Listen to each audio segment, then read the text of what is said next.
एक सुझाव है, अगर तुम्हें इंसान और रोबो में वो वाला संबंध देखना पसंद है तो दोस्त ये मूवी तुम्हारे लिए ही बनी है। इस मूवी में उसे बार बार बोट कहा गया है। कंपेनियन एक साइंस फिक्शन बॉडी हॉरर और रोबोट्स का शारीरिक शोषण दिखाने वाली मूवी है। अगर तुम्हें एलजीबीटी टाइप की मूवीज पसंद नहीं है तो थोड़ा इसे दूरी रहना, ओके? आपको ऑकवर्ड लग सकता है। ये एक यूनिक मूवी है जो आपके दिल में रोबोट्स के लिए प्यार सिंपैथी क्रिएट करेगी और हो सकता है तुम ये मूवी देखने के बाद ये सोचने लगो कि इंसानों से तो बढ़िया रोबो होते हैं। और आजकल इंसानों द्वारा प्यार के नाम पर जो किया जा रहा है उसे देखते हुए एक रोबो को अपना कंपेनियन बनाना सही लगता है, जो आपको सभी तरह के सुख दे सकता है पर संतान का सुख छोड़कर। कंपेनियन ऐसा कोई जो आपके साथ रहता है, जो आपके साथ समय बिताता है, जिसके साथ आप यात्रा करते हो, जो सुख दुख में आपके साथ रहता है, जिस पर आप भरोसा करते हो, उसे आप कंपेनियन बोल सकते हो। इंसानों और जानवरों के अलावा रोबोट से भी एक अच्छे कंपेनियन यानी कि साथी हो सकते हैं।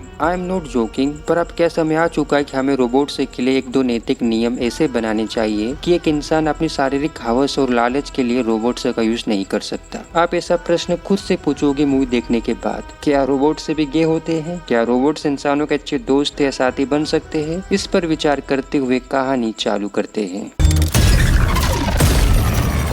कहानी की शुरुआत एक सुपरमार्केट से होती है। आयरिस अपनी दैनिक जरूरतों का सामान खरीद रही है और इत्तेफाक नहीं पर उसकी मुलाकात जोश से हो जाती है और यहीं पर इन दोनों को पहली नजर का प्यार भी हो जाता है। से तूने ये क्या कह दिया? खैर, जोश आयरिस को जगाता है। ये सुपरमार्केट वाला पूरा सीन आयरिस का सपना था, पर सच था। ये दोनों ऐसे ही मिले थे, ऐसा आयरिस को लगता है। सुनो, ये दोनों अपने वीकेंड मनाने जो उसकी केट नाम की एक दोस्त है उसके बॉयफ्रेंड के घर जा रहे हैं और आ जाते हैं। जो उसकी कार पूरी तरह से एआई से लेस है, उसकी वॉइस कमांड पर चलती है। पर फनी बात पता है क्या है? आयरिस कार से थैंक्स जोशिस कार बोलती है। तुमने कभी अपनी गाड़ी को थैंक्स से बोला है कि तुम मुझे यहाँ ले आई, थैंक यू? और एक इंटरेस्टिंग चीज देखो, आयरिस बड़े बड़े लगेज उठाकर ला रही है जबकि जोश के पास हल्का सा एक बैग है। और रियलिटी में क्या होता है इसका उल्टा। यहाँ पर आयरिस जोश से एक बात बोलती है कि केट मुझे पसंद नहीं करती, तो जोश बोलता है बीप बुप वैसी नहीं है। सभी को लगता है कि केट उन्हें पसंद नहीं करती। बीप बुप ज्यादा मत सोचो, याद रखो, स्माइल करो, खुश रहो। जोश आयरिस को प्यार से बीप बुप बोलता है। इसकी मीनिंग ये रही, चाहो तो पढ़ लेना। और ये रही केट, आई लाइक चॉकलेट। या केट के हवाओं से तो लगता है कि वो आयरिस को कुछ खास पसंद नहीं करती। इनसे मिलिए, ये पैट्रिक है और ये रहे एली, जोश के दोस्त और पैट्रिक का बीएफ। यस, तो डोंट वरी, आयरिस को उससे कोई खतरा नहीं है। लेकिन सरगई जो केट का रशियन बीएफ है, उसकी नजर आयरिस पर अच्छी नहीं है। वैसे सरगई मूवी का अंबानी है। यह घर के आसपास की जमीन, ये लेक के आसपास की जमीन सरगई की ही है। वो काफी अमीर है, तभी तो केट ने उसे अपना बीएफ बनाया। सरगई दूर रहे आयरिस से, इसी में तेरी भलाई। आयरिस शॉवर लेने चली जाती है। वो लगेज को अनपैक करके अपने कपड़े निकालती है। रुको, कैमरा भाई हमें कुछ दिखाना चाहता है। ये क्या है? आयरिस नहाती है। अगर तुम सोच रहे हो कि आयरिस इतनी खुश और स्माइल क्यों कर रही है पैट्रिक की बातों को सुनकर, क्योंकि जोश ने बोला है खुश रहो, स्माइल करो। आयरिस वही कर रही है। पैट्रिक अपनी स्टोरी सुना रहा है कि वो अपने ट्रू प्यार से यानी कि एली से कैसे मिला। पैट्रिक, आगे बात करूंगा तेरे सच्चे प्यार की, पर अभी के लिए पार्टी टाइम। दोनों की जोड़ी मस्त है यार। आयरिस कैसे नाच रही है, I like it. But Sergei, उसकी नजर आयरिस पर है, दूर रहे उससे, बोल रहा हूँ। और आयरिस की नजर जोश पर है जो कि केट के साथ नाच रहा है। या कुछ बातें हो रही है। आयरिस को जलन होती है और वो जोश को अपनी तरफ खींच लेती है। फिर दोनों नाचने लगते हैं, एक दूसरे को देखने लगते हैं। जोश का हो गया, हमारा ऐसा ही है, मेहनत करने के बाद सो जाते हैं। बट आयरिस जोश के काम की प्रशंसा करने लगती है। तुम खुश हो, मैं खुश हूँ, आई एम ग्लैड कि तुम मेरे साथ हो। ये बक सुनकर जोश उसे सोने को बोल देता है और फिर आयरिस एक भी शब्द बोले बिना ही सो जाती है। वो जोश के सारे आदेश मानती है और सुबह होती है। आयरिस धूप में खड़ी है। तभी जोश उससे वेदर के बारे में पूछता है और आयरिस वेदर रिपोर्ट सुनाने लगती है। वैसे आज इनका प्लान लेक पर जाने का था, बट जोश का हैंगओवर उतरा नहीं। उसे उसका सिर काफी भारी लग रहा है। सो जोश बोलता है कि बीप बूप तुम जाओ, एंजॉय करो, मैं थोड़ा आराम करने वाला हूँ और मैं आ भी सकता हूँ, तो थोड़ा इंतजार करो। लेकिन यहाँ कुछ अजीब हुआ। जोश ने आयरिस की जेब में कुछ डाला। खैर आयरिस वहाँ से चली जाती है। जोश अपने फोन से कुछ तो करने वाला है या कर रहा है। आयरिस पैदल चल कर लेक के पास आती है उसे अपनी जेब में कुछ मिलता है। चाकू? जोश ने आयरिस की जेब में चाकू क्यों डाला? और तभी वहाँ सरगई आ जाता है। अब तो अच्छा मौका है उसके पास। आयरिस अपनी समझदारी का परिचय देते हुए वहाँ से जाने लगती है। उसे पता है कि सरगई उससे क्या चाहता है, परंतु सरगई उसे रोकने के लिए उससे मिन्नतें करने लगता है और आयरिस उसकी मिन्नतों को देखते हुए पिघल जाती है और वो वहाँ थोड़ी देर रुकने के लिए तैयार हो जाती है। अब सरगई अपना अगला कदम चलता है। वो आयरिस से बोलता है, क्या तुम ये क्रीम मेरी पीठ पर लगा सकती हो?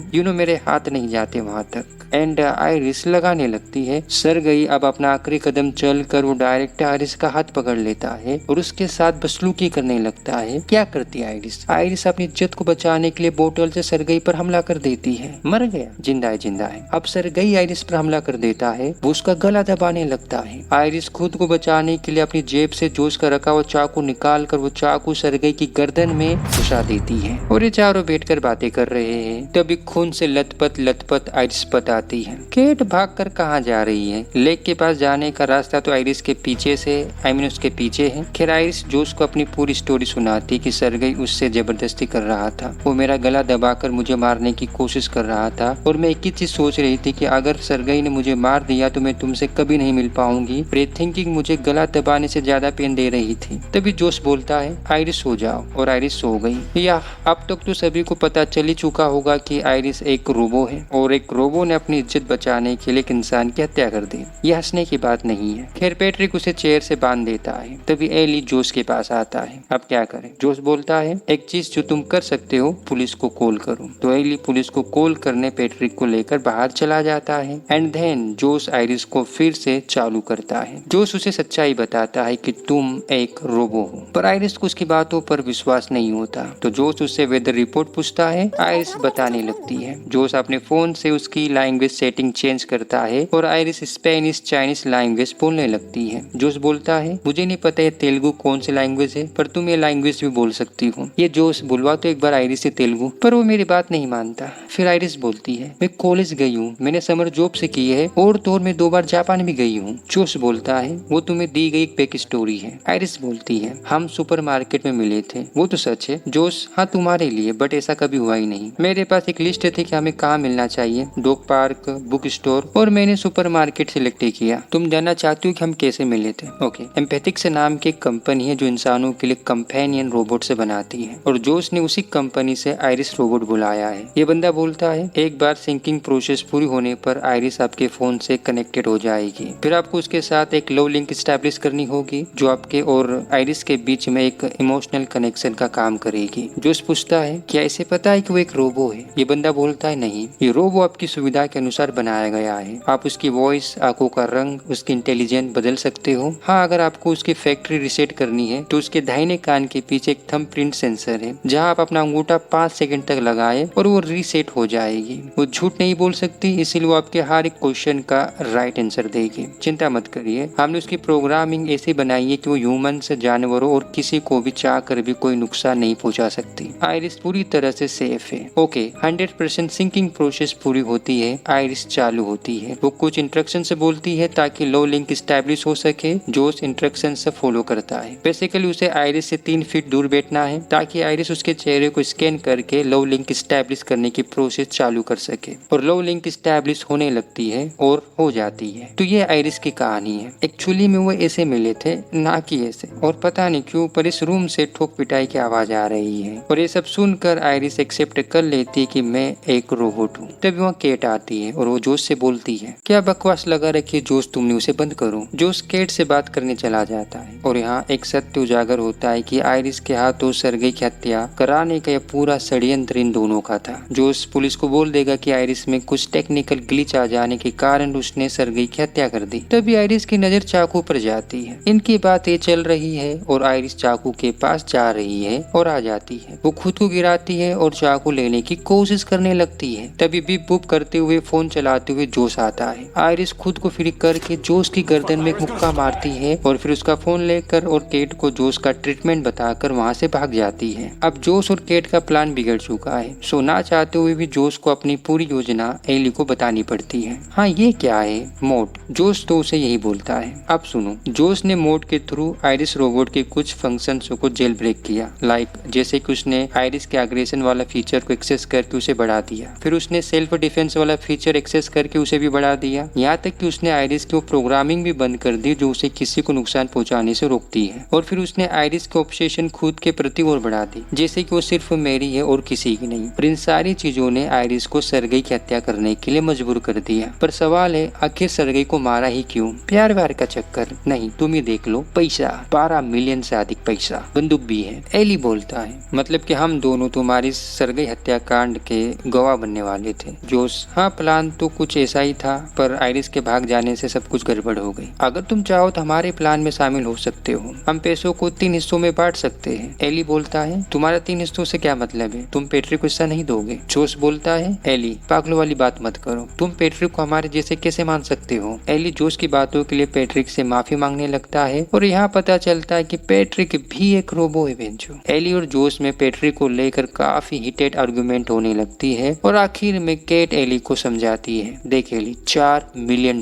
की बात है, बस तुम आयरिस को ढूंढो और 4 मिलियन तुम्हारे हो जाएंगे। जोश ऐसे समझाते हैं और एली मान जाता है। एली सरगई की बंदूक भी ले लेता है, सेफ्टी कंसर्न के चलते। आयरिस भागकर जंगल में आती है, उसके पास जोश का फोन है। आयरिस फोन में अपने फीचर से देख रही है, वो अपनी आंखों का रंग आवश्यकता अनुसार बदल सकती है, अपनी वॉइस बदल सकती है, लैंग्वेज भी। अभी उसकी इंटेलिजेंस 40% है, जिसे वो बढ़ाकर 100% कर देती है। ये चारों आयरिस को जंगल में ढूंढने के लिए अलग अलग दो का जोड़ा बनाकर जाते हैं। इधर आयरिस सोच रही है कि यहाँ से निकलने का सबसे सेफेस्ट रास्ता कौन सा है, तो उसकी इंटेलिजेंस सारे रिस्क को कैलकुलेट करके उसे बताती है कि यहाँ से निकलने का सबसे सेफेस्ट रास्ता जोश की कार है, जो जोश के मोबाइल से भी ऑपरेट होती है। यानी कि आयरिस को यहाँ से वापस चलकर सरगई के घर यानी कि लेक हाउस जाना होगा, वही तो कार है। और वो जा रही है और तभी रास्ते में उसे कुछ आवाजें सुनाई देती है जो कि एली और पेट्रिक की होती है। और यहाँ पता चलता है कि एली पेट्रिक से बहुत ज्यादा प्यार करता है। वो जोश की तरह मतलबी और लालची नहीं है, लालची है पर मतलबी नहीं है। हमें यहाँ उसके लव लिंक भी दिखाई जाती है कि पेट्रिक को एली कैसे मिला था, जो कि हमें पता है कि मीटिंग पेट्रिक के लिए एक वास्तविकता है पर हमारे लिए एक झूठी कल्पना या प्यार अंधा होता है, इसीलिए वो जेंडर नहीं देखता। और तभी आयरिस का फोन बजने लगता है, आई मीन जोश का। एली समझ जाता है कि आयरिस आसपास ही है, उसे बाहर आने को बोलता है, पर आयरिस वहाँ से भागने लगती है। एली का निशाना खराब है। जोश केट गोली चलने की आवाज सुनकर एली की तरफ आने लगते हैं। आयरिस दौड़ रही है, बड़ी अच्छी दौड़ती है यार। पेट्रिक उसके पास आ चुका है और तभी सामने से एली आकर आयरिस को पकड़ लेता है। ये दोनों गिरते हैं और गड़बड़ते लुढ़कते यहाँ आकर रुकते हैं। आयरिस खड़ी होती है, उसकी नजर गन पर जाती है, एली की उस पर है और तब इन दोनों में गन को लेकर छीना झपटी चालू हो जाती है। एली गन को उठा लेता है, आयरिस उससे गन लेने लगती है और इसी चक्कर में बंदूक चल जाती है और एली मर जाता है। इसीलिए कहा गया कि लालच बुरी बला है। और तभी वहाँ पर केट और जोश भी आ जाते हैं। उन्हें देखकर आयरिस वहाँ से भागने लगती है। जोश उसके पीछे जाता है, क्या मस्त भागती है यार। वो भागकर जोश की कार के पास आकर उसमें बैठ जाती है और इस चक्कर में जोश की उंगलियां कार के डोर में आ जाती है। बट जोश की कार जोश की वॉइस कमांड पर चलती है, इसीलिए जोश को लगने लगता है कि खुद आयरिस ने गाड़ी में बैठकर अपने पैर पर कुल्हाड़ी मार ली। लेकिन आयरिस अपनी 100% इंटेलिजेंस का यूज करते हुए जोश की आवाज निकालने की कोशिश करने लगती है। ये देखकर जोश कार की विंडो तोड़ने लगता है और आयरिस उसकी आवाज निकालने की ट्राई कर रही है, जिसमें वो कामयाब हो जाती है। अब कार का टायर जोश के पैर पर चढ़ जाता है, पैर भी टूट गया। आयरिस कार से जोश के घर जा रही है। जोश जल्दी से सरगई के रूम में आकर उसका फोन ढूंढने लगता है, जो कि उसे मिल भी जाता है। पर फोन का पासकोड क्या है? स्टालिन का जन्मदिन। सरगई ने अपना हर पासकोड स्टालिन का जन्मदिन रखा है, ऐसा इस सीन में केट बताती है। आयरिस की कार रुक जाती है क्योंकि जोश ने कार चोरी होने की रिपोर्ट दर्ज कराई है। अब कार पूरी तरह से लॉक हो चुकी है, जिसमें आयरिस बंद हो चुकी है। तभी उसे जोश का फोन आता है। जोश आयरिस को मैनिपुलेट करके उसे वापस अपने पास बुलाने लगता है। वो बोलता है कि सरगई और एली की हत्या का दोष वो पेट्रिक पर डाल देगा और फिर हम दोनों अच्छे से रहेंगे। लेकिन आयरिस अब बुद्धिमान है, वो जोश के मैनिपुलेशन में नहीं फंसती, वो जोश से ब्रेकअप कर लेती है। छी जोश, एक रोबोट ने तेरे से ब्रेकअप कर लिया, टूक मर। पर वो मरता नहीं, वो जल्दी से पेट्रिक के पास आता है एली का फोन लेकर और मोड की मदद से जोश पेट्रिक का एग्रेशन फीचर एक्सेस करके उसे 100% तक बढ़ा देता है।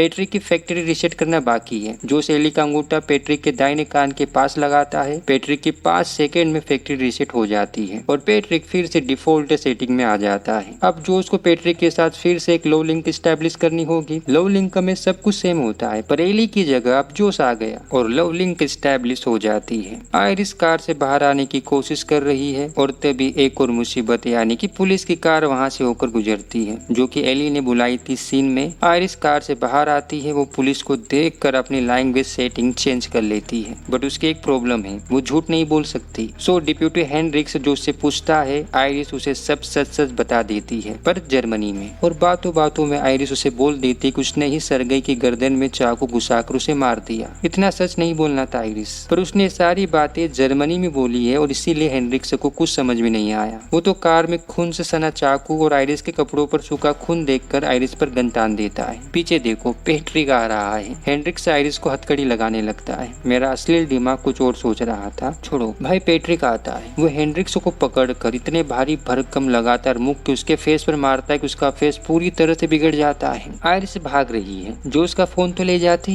पैट्रिक उसी फोन से उसे रोक लेता है। केट दारू पीते पीते पुलिस की कार को आते हुए देख लेती है। एक पल को तो केट की जानी निकल गई थी, पर उस कार में पैट्रिक होता है। वो आयरिस को पकड़ कर ले आया और डिप्यूटी हेनरिक्स के गिलास ट्रंक में है। अब केट की हिम्मत जवाब दे देती है। बात कहाँ से कहाँ निकल गई, पुलिस तक की हत्या हो गई, इसीलिए वो अपना हिस्सा लेकर वहाँ से जाने लगती है। जोश उसे रोकता है। जोश उसे समझाता है, रुक जा, सब कुछ ठीक हो जाएगा, मैं सब कुछ ठीक कर दूंगा, पर केट नहीं मानती। तो जोश पैट्रिक से बोलता है, रोको इसे, और वो सीधा चाकू केट की पीठ में घुसा देता है। तुमने बोला रोको, तुमने रोक दिया, फक। केट आयरिस के पास आकर बैठ जाती है। केट एक ह्यूमन होने के नाते आयरिस को पसंद नहीं करती थी, क्योंकि उसे लगता था कि आयरिस को रिप्लेस किया जा सकता है, पर आज वो आयरिस के समान ही है। अब इन दोनों में कोई अंतर नहीं है। खैर रात होती है। पैट्रिक जोश के लिए अच्छा व्यंजन बनाकर जोश के पास लाता है और जोश आयरिस को होश में लाता है। इसके कपड़े किसने बदले रहे? जोश बड़ी ही चालाकी से सरगई, एली और केट की हत्या का इल्जाम आयरिस पर डालने लगता है। वो कहता है, ये सब तुम्हारी वजह से मरे, इनकी मौत का कारण तुम हो। पर आयरिस की 100% इंटेलिजेंट जवाब देती है, मेरी वजह से? ये सब तुम्हारी लालच की वजह से हुए। अगर तुम लालच नहीं करते तो ये सब नहीं होता। फिर क्या था? अगर तुम गलत व्यक्ति को सच्चाई का आईना दिखाओगे तो उसे गुस्सा तो आएगा ना। जोश एक चालाकी से परिपूर्ण व्यक्ति है, जो अपनी गलतियों को हमेशा दूसरों पर डालता रहता है और खुद को हमेशा मासूम बताता है। खैर वो ये सब सुनकर आयरिस की इंटेलिजेंस 100% से सीधे 0 पर ले आता है, ताकि आयरिस उसकी बातें ना काटे बल्कि उसकी बातें माने। आयरिस, तुमने मुझसे कहा था ना कि तुम दर्द को फील कर सकती हो, ठीक है, अपना हाथ ऊपर करो। इतना नहीं, टेबल के समांतर लाओ। परफेक्ट। जोश जलती हुई कैंडल आयरिस के हाथ के नीचे रख देता है। बोलो आयरिस, कैसा लग रहा है? सॉरी, एक इम्पोर्टेंट फोन आया है, अटेंड करके आता हूँ। ये जो कैंडल वाला सीन है ना, काफी क्रेजी है। या आयरिस एक रोबो है, पर वो दर्दों को फील कर सकती है। उसे भी उतना ही पेन हो रहा है जितना हमें होता अगर हम जलती हुई कैंडल की लो के ऊपर हाथ रखते तो। जोश को फोन एम्पैथिक्स कंपनी से आया है। वो इसके कर्मचारियों को लेक हाउस का पता बता रहा है। लो, आयरिस के हाथ में आग लग गई। आयरिस का रिएक्शन देखो। जोश पैट्रिक से बोलता है, पैट्रिक आग को बुझाओ, और पैट्रिक बुझाता है।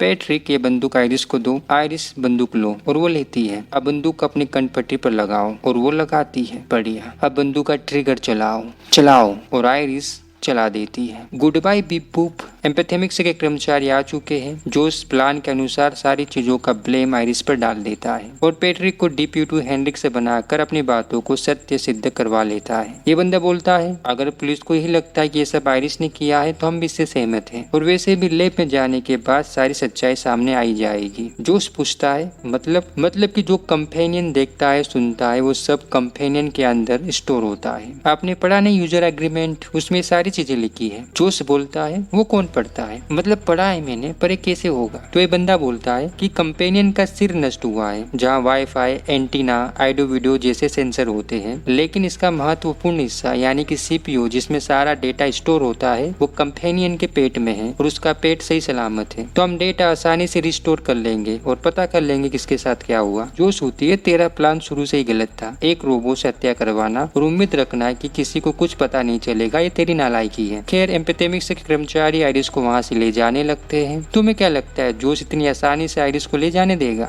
घंटा बीच में पैट्रिक आ जाता है और वो सीधे ध्याय गोलियां चलाता है, जिससे ये बंदा निपट जाता है। और बता सच्चाई, पर टेडी बचकर निकल जाता है। पैट्रिक में स्वैग तो है, मानना पड़ेगा। अब इन दोनों के बीच में चूहा बिल्ली का खेल चालू होता है। इधर आयरिस की रीबूटिंग प्रोसेस चालू है। टेडी भाग रहा है और भागते भागते इस गड्ढे में गिरता है। अच्छा लाश यहाँ छिपाई गई है। आयरिस चालू हो जाती है। पैट्रिक टेडी को पकड़ लेता है, पर गन में गोलियां खत्म हो चुकी है तो पैट्रिक उसे अपने हाथों से मारने लगता है। पर तभी वहाँ आयरिस आ जाती है। आप यहाँ पर रीबूट, रीसेट और फैक्ट्री रीसेट में अंतर अच्छे से समझ सकते हो। अब क्योंकि आयरिस रीबूट हुई है तो इसलिए उसका पूरा ओल्ड डाटा भी उसके पास है और वो रीसेट भी हो गई। मतलब जब इस सीन में जोश ने मोड का सहारा लेकर उसकी अग्रेशन और नुकसान ना पहुंचाने वाली प्रोग्रामिंग के साथ जो छेड़छाड़ की थी वो दोबारा से रीसेट होकर डिफॉल्ट सेटिंग में जा चुकी है। इसीलिए यहाँ पर आयरिस चाह कर भी पैट्रिक को इलेक्ट्रिक करंट नहीं लगा पा रही, क्योंकि नुकसान ना पहुंचाने वाली प्रोग्रामिंग रीसेट हो चुकी है। और रही बात, पैट्रिक उससे बोलता है। पैट्रिक उसे यहाँ एक रेप्टा लगाता है। अब आयरिस क्या करेगी?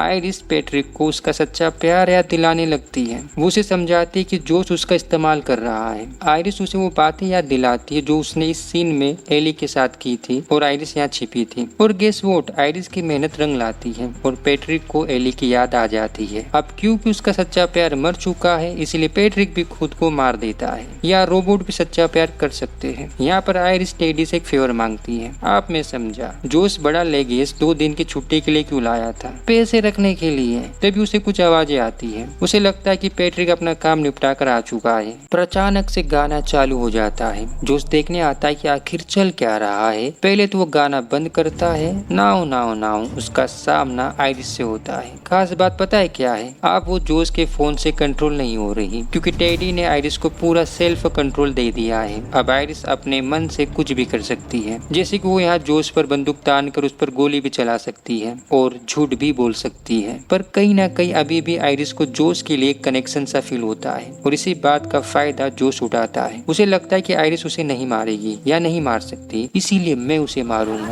और वो बहुत ही बेरहमी से आयरिस को मारने लगता है। जोश को ना दूसरों को कंट्रोल करने में मजा आता है। वो आयरिस से बुलवाना चाहता है कि मैं ही आयरिस का सब कुछ हूँ। और आयरिस यहाँ पर अपना पहला झूठ बोलती है कि हाँ तुम ही मेरे सब कुछ हो। एंड फिर जोश उसे बंदूक से मारने लगता है, पर इस बार सिर में नहीं, वो पेट में मारने वाला है ताकि सारे सबूत नष्ट हो जाए। लेकिन पहले ये सीन देखो, ये यंत्र कैसे वाइन का ढक्कन खोल रहा है। आयरिस उसी यंत्र को जोश की खोपड़ी में घुसा कर उससे जोश की खोपड़ी खुलवाने लगती है। इसे बोलते 100 सोनार की 1 लोहार की। और इस तरह जोश हरामी मानुस का डी एंड हो जाता है। आयरिस नहाती है। वो अपने जले हुए हाथ को देख रही है। क्या तुम देखना चाहोगे कि आयरिस अंदर से कैसे दिखती है? तो देखो, यस, वो अंदर से ऐसे दिखती है। अगर तुम्हें यह अजीब लग रहा है तो एक बार खुद के शरीर को बिना चमड़ी के इमेजिन करके देखो। उसके आगे आयरिस का ये हाथ आपको खूबसूरत लगेगा, समझे? आयरिस अच्छे से कपड़े पहनकर, सरगई के सारे पैसे लेकर और सरगई की ही कार लेकर और जोश का फोन फेंक कर वहाँ से चली जाती है। और जोश का फोन दिखाते हुए मूवी खत्म हो जाती है। आयरिस रोबोट है। मैं इस चीज की हिंट मूवी की शुरुआत से ही देते आ रहा था